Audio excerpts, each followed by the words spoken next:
अच्छा, what is your take on adoption? अगर मैं बोलूं मुझे अडॉप्ट करने के बाद, क्यों? मुझसे नहीं हो पा रहे बच्चे, मैं कह रहा हूँ मुझे करना है अडॉप्ट। हर तरह की कोशिश करने के हर बाद तरह की दुनिया जहाँ की कोशिश कराती है, नहीं हो adoption- रहा। अस्सलाम वालेकुम बोले अम्मा। वालेकुम नहीं बोले अस्सलाम वालेकुम, मैं वापस आ गया हूँ। अस्सलाम वालेकुम, मैं वापस आ गया हूँ। मेरा चिचोरा। चिचोरपन आपकी तरफ से आता है। आज जो है ना, मैं अपनी वालदा मोहतरमा के साथ, ये कहेंगे ना, शुक्रिया इज्जत अफजाई का। हाँ, उनके साथ जो है ना, देखो मैं ज़मीन पे बैठा हुआ हूँ, इतनी इज्जत है मुझे। लेकिन आज मैं अपनी अम्मी से ऐसे सवाल पूछूंगा जो बच्चों को डर लगता है पूछने से। तुम्हें नहीं लगा? मैं नहीं हूँ ना, मैं तो बेगैरत बच्चा हूँ ना आपका। अच्छा, भूल गई लेकिन मैं। आपने जेन्युइन आंसर्स देने हैं ताकि बच्चों की जो है ना वो भी हो जाए, एडवाइस भी हो जाए, और माँ बाप अगर देख रहे हैं तो उनको भी पता चलेगा। मैं तो पता, मैं हमेशा से बच्चों के साथ हूँ। अच्छा हाँ, ये I love इसलिए kids. तो यूट्यूबर I बन गया। love अच्छा, kids. पहला सवाल, जी फरमाइए। Is it okay for guys and girls to hang out? हाँ, अगर लिमिट्स में रहें लिमिट्स में रहे। और अपनी लिमिट्स पता होनी चाहिए, और ये लिमिट्स कैसे have बदलती fun. हैं? Have fun. I'm not like a regular mom. I'm a cool mom. Have fun. नहीं, ये तो लिमिट्स आपको आपके घर से पता चलती है। हाँ। आपको अगर छोटी मोटी चीज़ों का मालूम है कि आपने दूसरे को रिस्पेक्ट देनी है, अपनी भी रिस्पेक्ट करवानी है, तो आप हैंग आउट करें। चलिए, अब ये बिल्कुल मसालेदार सवाल है। Would you want your kids to have an arrange marriage और अ लव मैरिज? मैं, अगर मेरी बात हो रही है, किड्स नहीं तुम्हारी है कि तो बात भी, हो हाँ। रही है। I am agreed with love marriage, ओफो। फिर अरेंज भी हो। हाँ? अरेंज भी हो। अरेंज भी हो, लव भी हो, ये क्या मतलब? लव तो हो, मतलब अरेंज के बाद वाला लव तो मुझे समझ में नहीं आता। लव के बाद अरेंज क्या होता है? अब आप जब पैदा होते हैं आपके पैम्पर्स कौन से लेने, ये उस वक्त से लेके आप बड़े हो जाते हैं, उस वक्त तक आपकी सारे मसले आपके माँ बाप आपके सॉल्व कर रहे होते हैं। तो लेकिन ये इतनी तो- बड़ी चीज के लिए आप अपने पेरेंट्स की, आपके लिए कैसा गलत सोच सकते हैं? आप कहना ये चाह रही हैं कि लव और माँ बाप की खुशी दोनों को अंदर रखें, मद्देनजर माँ रखें। बाप का एक्सपीरियंस। अच्छा, फिर मुझे एक बात बताएं, तो आप क्या would you want your kids to share their relationship with? Yes, of course. Of course. तो पेरेंट्स को पता चल जाता है। पेरेंट्स अगर बच्चों से करीब हैं तो वो उनके उठने बैठने, बात करने, उनके गुम होने, उनके गायब होने, सबका पता चला। अच्छा, यानी कि अगर कोई बच्चा बता भी नहीं रहा कि वो रिलेशनशिप में, लेकिन माँ बाप को पता होता है। माँ बाप अगर माँ बाप रियली लव करते हैं और उनको टाइम देते हैं तो वो उनके चुप बैठने से अंदाजा लगा सकते हैं, उनका मोबाइल पकड़ने से अंदाजा लगा सकते हैं। ओह, सब पता है। बहुत हाँ, तेज हो, बहुत जब तेज हो गए। आप अगर माँ बाप हैं तो फिर माँ बाप हैं।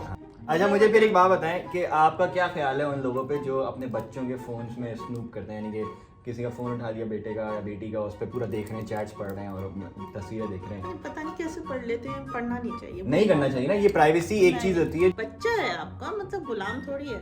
क्या बात करती है, बच्चा है, गुलाम नहीं है। तो यानी कि बच्चों के फोन में ना घुसे अगर माँ बाप देख नहीं, रहे हैं। बच्चों को भी मगर इतना कॉन्फिडेंस माँ बाप को होना चाहिए कि बच्चे कोई ऐसी हरकतें नहीं कर रहे होंगे, ऐसी कोई गलत काम नहीं कर रहे होंगे जो उनको नुकसान पहुंचाए। माँ बाप को अपनी परवरिश पे जो है ना वो होना चाहिए, एक कॉन्फिडेंस कॉन्फिडेंट होना चाहिए, और कॉन्फिडेंस जो है वो आप उस वक्त देते हैं बच्चों को जब आप उनको स्पेस देते हैं। ओके, कॉन्फिडेंस तब देते जब आप उनको स्पेस। क्या बात कर दी है, क्या माँ है, देखो ना कि ये है मेरी मामा माशाल्लाह। What would you do if you found out your kid is doing drugs? मतलब मुझे कितने दिन बाद पता चला है? बस मैंने अभी शुरू किया है, 2-3 हफ्ते हुए हैं, बड़ा मजा आ रहा था। तो मुझे तो पहले दूसरे दिन ही अव्वल तो पता चल जाएगा। अच्छा, लेकिन अगर पता तो चला, पेरेंट्स मजाक के कर रहा हूँ। लिए जिनको नहीं पता चलता तो डोंट पैनिक। आप बच्चे से बात करें, उसका मसला सॉल्व करें, उस क्यों ले रहा है, किस लिए ले रहा है, उसके फ्रेंड्स ऐसे हैं, उसका आना जाना ऐसी जगहों पे, वो आप देखें, उसको समझें। और अगर आपके काबू से या आपकी लिमिट्स, मतलब आपके उसमें नहीं है, आपको मतलब आप नहीं उसको सही कर पा रहे, तो आप सबसे पहले आप उसको लेके जाएं डॉक्टर के पास, आप उसका इलाज करवाएं। और उसको पैनिक नहीं हो आपने जिंदगी मौत का मसला बना लिया कि मेरे ही औलाद ने ड्रग ले लिया, अब क्या होगा।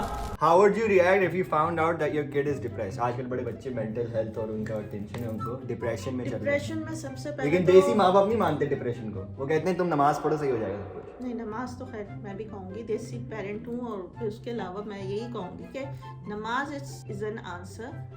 आप अगर अल्लाह के करीब हैं, आपकी फैमिली में अगर वो रिलीजियस माहौल है और आप अल्लाह पे भरोसा करते हैं तो बहुत सी चीज़ें कंट्रोल में होती हैं डिप्रेशन के, लेकिन फिर भी लोगों को डिप्रेशन होता है। आजकल माहौल ऐसा है कि लोग सेंसिटिव होते हैं, वो डिप्रेस हो जाते हैं। तो आप रिएक्ट किस तरह करेंगे अगर मैंने तो हुआ है मुझे मैं depression, कोशिश आपको बताया करूंगी नहीं। कि मैं खुद सॉल्व करूं, हाँ। तुम्हें याद होगा कि क्या हुआ था, और मुझसे अगर सॉल्व नहीं हो रहा होगा, जाहिर है हर पेरेंट्स में इतनी नहीं होती एबिलिटी कि वो उस बच्चे के प्रॉब्लम को समझ सके, और बच्चा अक्सर पेरेंट्स से शेयर नहीं भी कर रहा होता है बहुत कोशिश करने के बावजूद भी। तो आप उसको काउंसलिंग पे ले जाएं, काउंसलर से ले जाएं, बच्चे बहुत सी बातें उनसे शेयर कर लेते हैं और आपका मसला ऐसा लग रहा है मैं अपनी थेरेपिस्ट के साथ बैठा हूँ। लेकिन मैं एक जेन्युइन बात बताऊँ, मेरी अम्मी जो है उनको बड़ा बिलीफ है कि देखिए मेंटल हेल्थ बहुत ज़रूरी चीज़ है, बहुत ज़रूरी। और मैंने हर दफ़ा शेयर किया इनसे कि देखिए मुझे अभी ये फील हो रहा है, मुझे लग रहा है मैं डिप्रेशन में जा रहा हूँ। तो इन्होंने उसको जो है ना एक्नॉलेज किया है और उसको काउंटर करने के लिए मुझे सिखाया है किस तरह उसको काउंटर कर सकते हैं, और मैं उस फेज से बाहर आ गया। अच्छा, how would you react if I decided to change my religion? ठीक है, अच्छा ना बस इसका और कोई हल नहीं। इसको और ये मार देंगे मुझे जान से, बजाय इसके कि जहन्नुम की आग में जलो, मैं खुद मार दूँ। मैं खुद मार दूँ, फिर साथ जलेंगे हम लोग। ये एक्चुअल प्यार है। देखिए what is the obsession with engineers and doctors? पता नहीं, हमें शायद कुछ पता ही नहीं था इंजीनियर और डॉक्टर के। मैं तो जब पैदा हुआ तो मेरा दिल चाहता था प्राइम मिनिस्टर ऑफ पाकिस्तान बने। तो मैं बनेगा मतलब, प्राइम मिनिस्टर। मतलब प्राइम मिनिस्टर ऑफ पाकिस्तान पहले यूट्यूबर होता था। जो सबसे अच्छी चीज होती है वो होती है, लेकिन थोड़े दिन बाद समझ में आता है कि ये सब कुछ नहीं है। अच्छा इंजीनियर, डॉक्टर, ये वो सब कुछ नहीं है। आप एक अच्छा इंसान बने। अच्छा, आप सबसे पहले आप ऐसे शख्स बने जो लोगों के लिए आसानियां और लोगों के लिए मोहब्बतें बांट रहे हो, बस। आप अपने बच्चे की वो रिकग्नाइज करेंगे उसकी कैपेबिलिटी क्या है और उसको क्या पसंद है। आप बच्चे के लिए दुआ करें, अल्लाह ताला खुद ब खुद उसको उस तरफ ले जाएगा और आपका भी दिमाग उस तरफ ले जाएगा जो उसको बनना होगा। सारा गेम दुआ का है, सारा गेम दुआ का है। ये अब जो है ना दो बड़े मुश्किल सवाल है, बड़े मुश्किल खौफनाक सवाल आते हैं, इनके जवाब मुझे जो है ना, तुम्हारा कोई सवाल मेरे लिए मुश्किल है ही नहीं। आए है क्या बात है, माँ है ना मेरी। Do you think sons and daughters are raised in a different way and do you think a male privilege is a thing?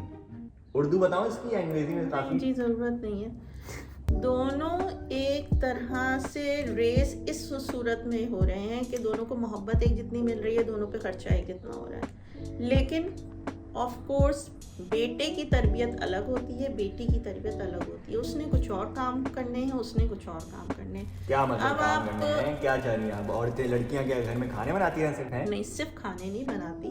जो कॉन्सेप्ट होता है ना कि बच्चियों को आपने जो है वो थोड़ा सा दबा के रखना है, मेरे ख्याल से बच्चियों को थोड़ा सा आपको उठा के रखना होता है, क्योंकि उनको थोड़ा सा डिसीजंस उनके ज़रा लेना उनको लिए मुश्किल होता है।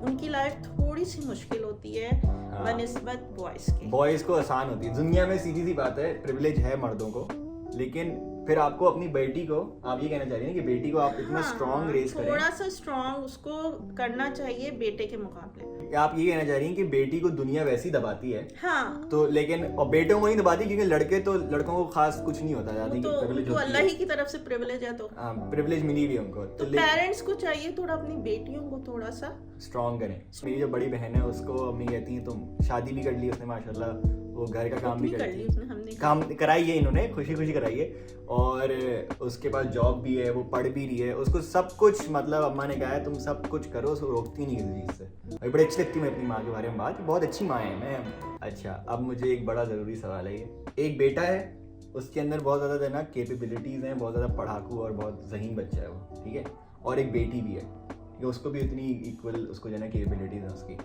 अब दोनों को बाहर पढ़ने जाना है, तो आप क्या बेटी को बाहर किसी और मुल्क पढ़ने देंगे अकेले, या फिर बेटे को तो भेज ही देंगे, बेटे को तो भेज ही देते हैं, लेकिन बेटी को स्कॉलरशिप मिल रही है, बाहर सब कुछ हो रहा है, तो आप क्या उसको बाहर पढ़ने देंगी या नहीं पढ़ने, अकेले भेज देंगी?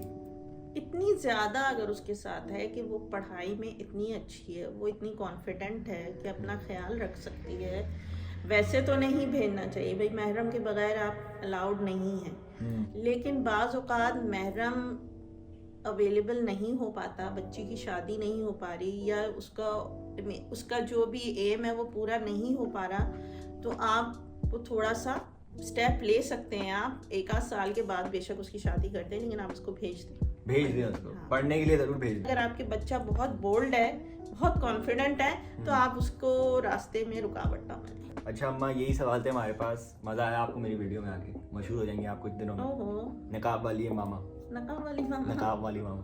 So these were all the questions. I hope you guys enjoyed and अल्लाह हाफिज। अल्लाह हाफिज कर दो अम्मा। अल्लाह हाफिज। अल्लाह Love you हाफिज। बच्चों। Love you बच्चों।